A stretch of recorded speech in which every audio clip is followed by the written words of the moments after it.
This is the Temple of Kriya Yoga in Chicago. I'm Sylvia Ewing. I'm here with Goswami Kriyananda. Kriyananda founded the temple. Good morning. Good morning, beautiful one. It's great to be here with you again. Good to see you again. You have said that the Temple of Kriya Yoga is here to serve people, not the other way around. Yes, correct. What do you mean by that? The whole function of my guru's teaching was to try to help mankind, womankind, humanity to elevate into a higher level of spiritual unfoldment. But he said two things. One, never confuse sincerity and seriousness. And so many people are walking around smiling upside down, thinking, see how spiritual I am, trying to... And the idea is it's about bliss, it's about joy, it's about happiness. And so the temple's here to try to help people learn to smile. Now the disciples that are here are supposed to smile, they're supposed to be warm, they're supposed to be friendly, and set an example.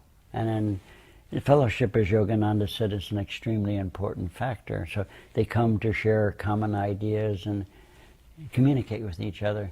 But we're here primarily not to set an agenda that I have or really that my guru has. The agenda is what do they need and what do they think they need, and somewhere in between to turn around and to help them fulfill their need. And so that if they can fulfill their dream, their need, then they say, oh, I bet I can do another one, a better one, a higher one. And so it's a step ladder up. So it's really a question more than anything else of seeing where they are, what they need, and finding the proper way of communicating the solution. We're here to give solutions, not to create more problems. Well said. Some of the ways that we serve people here are meditation teacher program. That's right. To train meditation teachers, to train hatha teachers. You've also talked about the importance of serving life. Absolutely. What do you mean by that? Well, it's a subtle concept. Saying it symbolically, many people walk around blessing other people, but they forget to bless life. They forget, it's like you have the soil and we have the carrots and everybody's blessing the carrots, but they forget to revitalize the soil in which the carrots grow. All the fruit, all the vegetables, all the life-sustaining forces come from the vitality of the loam, of the earth that has grown in. We live in an environment, a psychic environment, that needs to be fed, vitalized, neutralized of its negativity, and to try to bring forth a vivification is the word, so that we can grow in an environment that is healthy. That's why we have created, I think, a very beautiful temple with tremendous help from the disciples, where people can come like their own home and relax and sit. Some people come, they never go down to the discourse, they sit here and just relax, or they read a book here quietly, and that's serving them. It's important that they have quiet time, peaceful time. It's really a wonderful environment for those who can travel to Chicago and participate. One of the other programs that's offered here is a seminary program. Yes, that's correct. And it's interesting, Goswami, because you ordain both men and women. Absolutely. Explain how that works. I thought they were human beings. we ordain human beings. The color, the race, the creed, the sexuality does not enter into it. It's their spiritual ability to understand the nature of God and how God is here to serve us. There's two problems, and a little thin ice maybe, but the problem is you go to most organizations and it's hellfire and damnation. There's one very famous televangelist that never speaks about sin, and once or twice a year he speaks about it, and as soon as he starts speaking about sin, the next week there's going to be a collection ask, they're linked. It's not about sin. It's as I say, God is good. From goodness only goodness can come.